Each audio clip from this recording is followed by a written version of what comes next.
बंधु मैंने आजिर एही कार्यक्रम को आपण मानक स्वागत। आजिर एही कार्यक्रमटी बिछा राशि व्यक्ति विशेष मानक पई बहुत गुरुत्वपूर्ण अटे।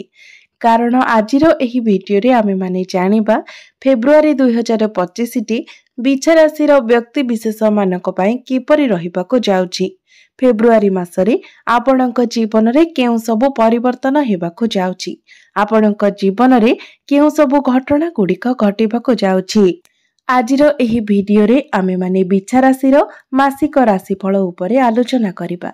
बिछा राशि व्यक्ति विशेष मानकर स्वास्थ्य, शिक्षा, प्रेम जीवन, वैवाहिक जीवन, भाग्य, क्यारियर एवं व्यापार वाणिज्यर स्थिति किपरि रहिबो फेब्रुआरी 2025 रे से विषय रे विस्तार भावरे आलोचना करिबा।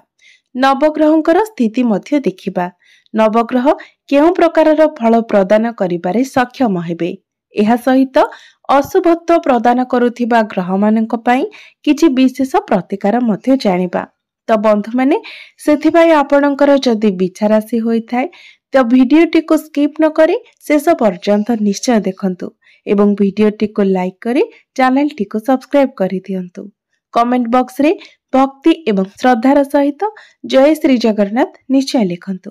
तो बंधु माने आसंतु आरंभ करिबा आजिर एही कार्यक्रम को जहाँकि जन्म राशि एवं चंद्र राशि उपरे आधारित अटे। तो राशि चक्रर 12 गोटी राशि मध्यरु अष्टम राशि हेउछि बिछा राशि एवं बिछा राशिर राश्याधिपति हेउछंती मंगल एवं मंगल आपणकर अष्टम भावरे विराजमान अछंती। आपणकर तृतीय भावरे विराजमान अछंती सूर्य एवं बुध। चतुर्थ भावरे विराजमान अछंती शनि। पंचम भावरे विराजमान अछंती राहु एवं शुक्र। सप्तम भावरे विराजमान अछंती देवगुरु बृहस्पति एवं आपणकर एकादश भावरे विराजमान अछंती केतु। तो बंधु माने सर्वप्रथमे आसंतु जानि नेबा आपणकर स्वास्थ्य किपरि रहिबो फेब्रुआरी 2025 रे। तो बंधु माने कुंडलीर प्रथम भावटी होई थाए आपणकर स्वास्थ्यर भाव, आपणकर इम्यूनिटी सिस्टम रो भाव एवं आपणकर प्रथम भावर अधिपति हेउछंती मंगल जे कि आपणकर अष्टम भावरे विराजमान अछंती। तेबे अष्टम भावटी को कुंडली रे भलो बोली माना जाय न थाए। कुंडलीर षष्ठ भाव, अष्टम भाव एवं द्वादश भाव को रोगर भाव बोली माना जाय थाए। कारण एही तीनोटी कुंडलीर त्रिक भाव होई थाए, दुष्ट स्थान होई थाए एवं रोगर भाव मध्य होई थाए।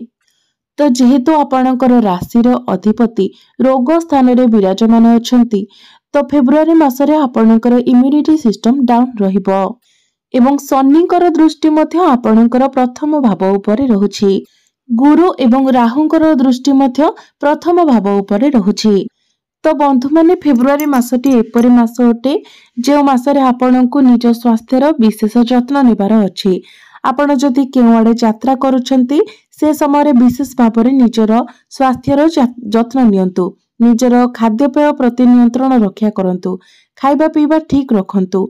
एहा सहित निजर स्वास्थ्यर मध्य जत्न नियंतु। विशेष करी आपणकर मुंड बिंधा भली समस्या देखा देई पारे। एबे आसंतु जानिबा आपणकर शिक्षा क्षेत्र किपरि रहिबो फेब्रुआरी 2025 रे। विद्यार्थी मानक पई किपरि रहिबो फेब्रुआरी मासटी।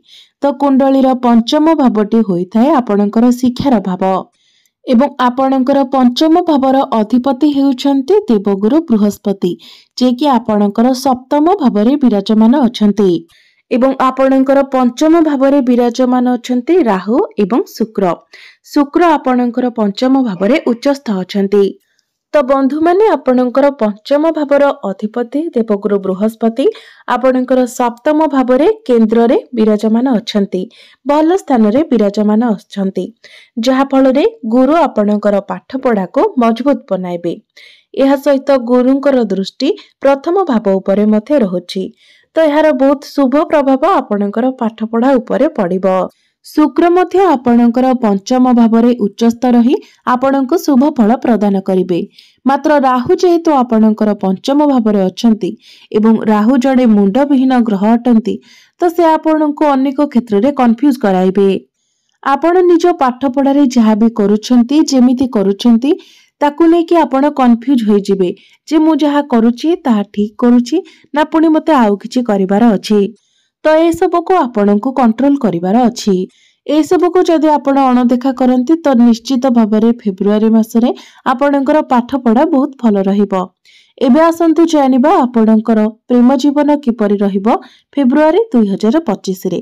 तो बंधु माने कुंडलीर पंचम भावटी आपणकर शिक्षार भाव हेबा सहित पंचम भावटी मध्य होइथाय आपणकर प्रेम जीवनर भाव, आपणकर संतानर भाव एवं आपणकर पंचम भावर अधिपति हेउछंती देवगुरु बृहस्पति, जे कि आपणकर सप्तम भावरे विराजमान अछंती एवं आपणकर प्रथम भावर अधिपति मंगल अष्टम भावरे विराजमान अछंती एवं आपणकर पंचम भावरे विराजमान अछंती राहु एवं शुक्र, जे कि आपणक मध्यरे काम भावर सृष्टि कराइबे। एहा सहित जेहेतु राहु आपणकर पंचम भावरे अछंती तो आपणक मध्यरे जेमिति छोट छोट कथा को नेकी डाउट्स क्रिएट न हो, आपणक मध्यरे मिसअंडरस्टैंडिंग न हो किंबा कली झगड़ा न हो, सेथि प्रति आपणको ध्यान देबार अछि। एवं गुरु आपणकर सप्तम भावरे एवं मंगल आपणकर अष्टम भावरे रही 1-12 कनेक्शन बनाउछंती, जहा फଳରେ आपणक मध्यरे भूल पछामणा सृष्टि हेबो। मात्र एई सबु परे मध्य फेब्रुआरी मासरे आपणकर भल पाइबा 70 रु 75% भल रहिबो। कारण गुरुंकर दृष्टि आपणकर प्रथम भाव उपरे रहुछि, जहा फଳରେ आपणक मध्यरे जेते कली झगड़ा हेले मध्य जेते भूल बुझामणा हेले मध्य आपणक मध्यरे प्रेम मध्य सेही परि मजबूत रहिबो। एबे आसंतु जानिबा आपणकर वैवाहिक जीवन किपरि रहिबो फेब्रुआरी 2025 रे। बंधु माने कुंडलीर सप्तम भावटी होइथाय आपणकर वैवाहिक जीवनर भाव, आपणक जीवन साथीर भाव एवं आपणकर सप्तम भावर अधिपति हेउछंती शुक्र, जे कि आपणकर पंचम भावरे उच्चस्थ अछंती। तो फेब्रुआरी मासरे आपणकर वैवाहिक जीवन बहुत ही भल रहिबो, कारण फेब्रुआरी मासरे शुक्रंकर कोनोसी राशि परिवर्तन हेबार नाही। तो आपणकर वैवाहिक जीवन रे आपणक मध्यरे भल पाइबा बढ़िबो, बुझामणा भल रहिबो। आपण केवाडे बुलीबाकू प्लानिंग करि पारंती। आपण दुई जण मिसी जहा भी प्लानिंग करिवे सेथिरे आपण सक्सेस हेबे। एबे आसंतु जानिबा सबुठारु महत्वपूर्ण विषय वस्तु आपणकर भाग्य, क्यारियर एवं व्यापार वाणिज्यर स्थिति किपरि रहिबो फेब्रुआरी 2025 रे। तो बंधु माने कुंडलीर नवम भावटी होइथाय भाग्यर भाव, दशम भावटी होइथाय क्यारियर कार्य क्षेत्रर भाव एवं सप्तम भावटी होइथाय आपणकर व्यापार वाणिज्यर भाव। तो आपणकर नवम भावर अधिपति अर्थात भाग्य भावर अधिपति हेउछंती चंद्रमा, जे कि प्रति 2 दिन रे निजर राशि परिवर्तन करिथांती एवं भाग्यर कारक ग्रह बृहस्पति आपणकर लाभ स्थान को देखुछंती एवं 11 फेब्रुआरी को बुध एवं 13 फेब्रुआरी को सूर्य आपणकर केंद्र को चलन करिवे। मात्र आपणकर राशिर अधिपति मंगल अष्टम भावरे विराजमान अछंती एवं अष्टम भावटी को शुभ बोली माना जाय नथाय। तो एही मासरे अर्थात फेब्रुआरी मासरे जदि आपण किछि बड़ डिसिजन नेबा पई चाहुचंती किंबा कोनोसी बड़ कार्य करबा पई चाहुचंती तो फेब्रुआरी मासटी को आपण स्किप करि देबा उचित, कारण फेब्रुआरी मासरे मंगल बहुत दुर्बल स्थिति रे रहुचंती एवं फेब्रुआरी रे मंगलकर कोनोसी राशि परिवर्तन मध्य हेबार नाही। संपूर्ण मासटी मंगल आपणकर अष्टम भावरे रहिबे। तो भाग्य संबंधित प्रत्येक कार्य रे आपणको किछिटा बाधा विघ्नर सम्मुखीन हेबाको पड़िबो एवं आपणकर कार्य रे मध्य विलंब हेबो। सेथि पय फेब्रुआरी मासरे जदि आपण समस्त प्रकारर बड़ कार्य दूरे रुहंती, बड़ डिसिजन नु दूरे रुहंती तो आपणको पय भल रहिबो। आपण जदि कोनोसी छोट मोट जिनिस किना किनी करबा पई चाहुचंती किबा छोट कोनोसी कार्य करबा पई चाहुचंती तो आपणको पई भल रहिबो, कोनोसी असुविधा नाही। किंतु कोनोसी बड़ बड़ कार्य थारो आपण दूरे रुहंतु एवं तरबरिया भाबरे मध्य आपण कोनोसी कार्य करंतु नाही किबा कोनोसी डिसिजन नियंत्रण नाही। जेहेतु मंगल खराब स्थिति रे अछंती तो जदि आपण तरबरिया भाबरे किछि करंती तो सेथि पई मध्य आपणको पश्चाताप करबाको पड़िबो। किंतु आपण चाहिले एही मासरे आपण शुभ मांगलिक कार्य करि परिबे, कारण गुरु आपणकर केंद्र रे विराजमान अछंती, सेथिरे कोनोसी प्रकारर असुविधा नाही। एबे आसंतु जानिबा आपणकर क्यारियर किपरि रहिबो फेब्रुआरी 2025 रे। तो बंधु माने कुंडलीर दशम भावटी होइथाय क्यारियर भाव, कार्य क्षेत्रर भाव। तो आपणकर दशम भावर अधिपति हेउछन्ति सूर्य, जे कि आपणकर तृतीय भाव विराजमान अछन्ति एवं 13 फेब्रुआरी को आपणकर चतुर्थ भाव को चलन करिवे। तो 13 फेब्रुआरी परे आपणकर क्यारियर बहुत भल रहिबो, कारण 13 फेब्रुआरी परे सूर्य जेतेबेले आपणकर चतुर्थ भाव में रहिबे तो सूर्यंकर सीधा सड़क दृष्टि दशम भाव उपरे रहिबो। यह सहित जो मानक निकटरे कोनोसी चाकरी नाही तो 13 फेब्रुआरी परे आपणको चाकरी मिलिबार मध्य बहुत अधिक संभावना रहुछि। सेतिपई आपण माने निजर चेष्टा जारी रखिबा उचित।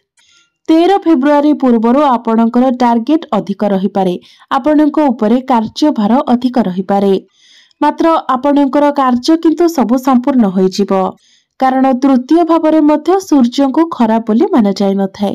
तृतीय भाव में सूर्य शुभ फल प्रदान करिथांती। मात्र 13 फेब्रुआरी परे आपण टिके रिलैक्स हेबे, आपणको अधिक अपॉर्चुनिटी मिलिबो, आपणकर मान सम्मान बढ़िबो, आपणको प्रशंसा मिलिबो, क्यारियर रे आपणको किछि खुशी खबर मध्य मिलि पारे।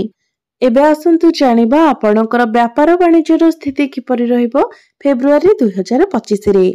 तो बंधु माने 11 फेब्रुआरी को बुध जेतेबेले आपणकर केंद्र को आसीबे तो 11 फेब्रुआरी परे आपणकर व्यापार वाणिज्य सर्वश्रेष्ठ रहिबो। तो बंधु माने एबे आसंतु जानि नेबा किछि विशेष प्रतिकार विषय रे, जो प्रतिकार गुड़िक करबा द्वारा एही मासरे आसुथिबा समस्त अशुभत्व गुड़िक दूर होई पारिबो, समस्या गुड़िक दूर होई पारिबो एवं आपणଙ୍କୁ अधिक शुभत्व प्राप्ति हेबो। तो बंधु माने जेहेतु फेब्रुआरी मासरे आपणकर मंगल दुर्बल स्थिति रे रहुछंती, सेतिपय प्रत्येक दिन आपण मंगलंकर बीज मंत्र 108 थर जप करंतु। प्रत्येक दिन आपण हनुमान चालीसार पाठ करंतु, यह आपणको पई अधिक गुरुत्वपूर्ण अटे एवं प्रत्येक दिन आपण गुरुंकर बीज मंत्र मध्य 108 थर जप करंतु एवं प्रत्येक दिन आपण उदित सूर्य को तंबा पात्र रे जलार्घ्य मध्य अर्पण करंतु। निश्चित भावरे समस्त अशुभत्व गुड़िक खंडन होई आपणको शुभत्व प्राप्ति हेबो, आपणकर भाग्य रे उन्नति आसीबो। तो बंधु माने आपणकर जीवन मंगलमय हेउ, एहा ही ईश्वरंक निकटरे मोर प्रार्थना।